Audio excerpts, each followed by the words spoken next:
नमस्कार दोस्तों। EPS 95 pension भोगियों को सरकार ने एक बार फिर से ठगने का काम किया है। ऐसा मैं क्यों कह रहा हूं? दोस्तों, ये संसद का सत्र चल रहा था। इसमें पेंशन भोगियों को पूरी उम्मीद थी कि इस बार ईपीएस 95 मिनिमम पेंशन बढ़ोतरी होगा। कमांडर अशोक रावत साहब भी दिल्ली आ चुके थे, लगातार संघर्ष कर रहे थे, नेताओं से मिलकर मीटिंग कर रहे थे।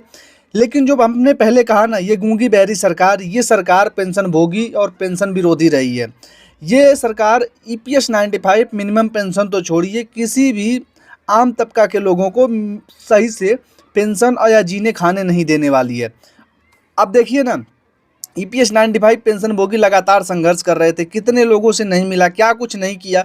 यहाँ की जब खुद एक मंत्री कहता है कि हम आपकी मिनिमम पेंशन पर चर्चा कर रहे हैं, विचार कर रहे हैं, जल्द ही आपको वो मिलेगा, मिशन मोड में काम हो रहा है, न जाने कितनी प्रकार की बातों का जो है ये सरकार ने प्रयोग किया। लेकिन जब जहां काम निकलता है, सरकार जो है पेंशनरों को भूल जाती है। एक बार फिर से सरकार ने वही दिखाया है। सरकार को बंगाल चुनाव में अगर हमारे पेंशन भोगियों ने झटका नहीं दिया तो ये सरकार का मनोबल बढ़ेगा। सरकार जो है आम जनता को, गरीबों को नहीं जीने देना चाहती है। अभी आपको पता है, एक नया बिल लेके आया है, समझ लीजिए।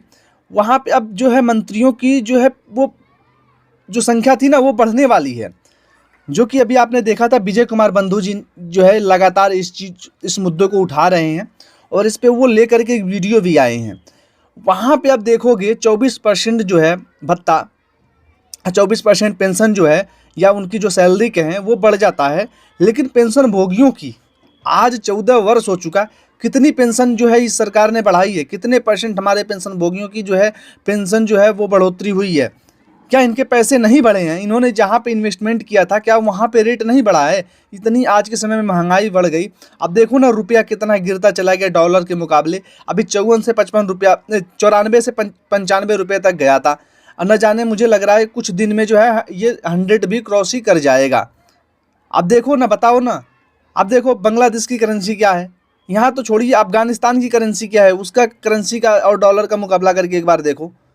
हर बार आप देखोगे सरकार जो है पेंशन भोगियों को मूर्ख बनाने का काम कर रही है और कुछ नहीं कर रही है। अब दोस्तों, एक चीज़ जान लो, अभी जब भी मैं कोई वीडियो चलाऊं, दूसरे के वक्तव्य से सुनोगे कि पेंशन बढ़ेगी, लेकिन आज के बाद अगर मैं खुद अपने चैनल पे पेंशन बढ़ोतरी को लेकर कभी भी सरकार के पक्ष में नहीं रहूँगा, क्योंकि सरकार हर बार पेंशन भोगियों को ठगने का काम करती है। चलिए ठीक है, कमांडर अशोक रावत साहब संघर्ष कर रहे हैं, उनसे बोला जाता है और वो आकर वही चीज़ें बोलते हैं, वो अपनी जगह सही हैं, अपना काम अच्छा कर रहे हैं। लेकिन अब हमें जागना होगा, हम नहीं कर सकते।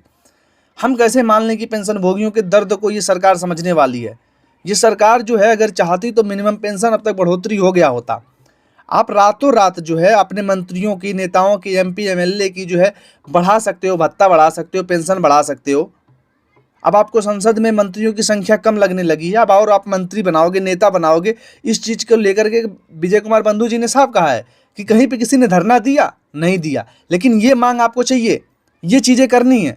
और जहाँ पे पेंशन भोगी आज जो है प्रताड़ित हैं, पेंशन भोगी आज निराश हैं, हताश हैं, उनको उनका पैसा नहीं मिल सकता। उनको उनके उनके जो है उन्होंने जो मेहनत करी है, जिन्होंने 30 साल, 35 साल, 40 साल इस देश की सेवा की है, उसके बदले में उन्हें अब क्या दे रहे हो?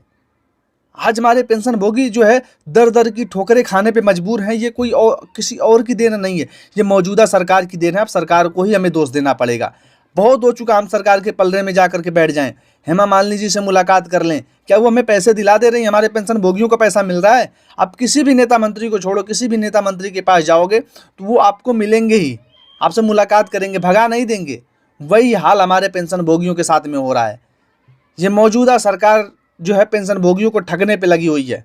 लगातार पेंशन भोगी संघर्ष कर रहे हैं, दिल्ली में आकर के जंतर मंतर पर आंदोलन करते हैं और ये बीजेपी के सांसद आ करके उनसे मुलाकात करके उनके दर्द को बांटने की कोशिश करते हैं। इस प्रकार से दर्द को बांटा जाता है।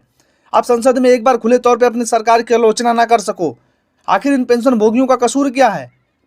फिर एक ईयर निकल गया, अभी एक तबका निकल गया, फिर से हमें क्या लगेगा कि ठीक है, फिर से नया बजट आएगा, उसमें हमारा समाधान होगा। इसी प्रकार से मैं देख रहा हूँ, आज 3-4 वर्षों से मैं वीडियो बना रहा हूँ, लगातार देख रहा हूँ कि जब संसद का सत्र खुलता है पेंशन भोगियों को हौसला आता है, जब दिवाली आती है तब हौसला आता है, जब होली आती है तब पेंशन भोगियों को हौसला आता है कि इस बार हमारा काम होगा।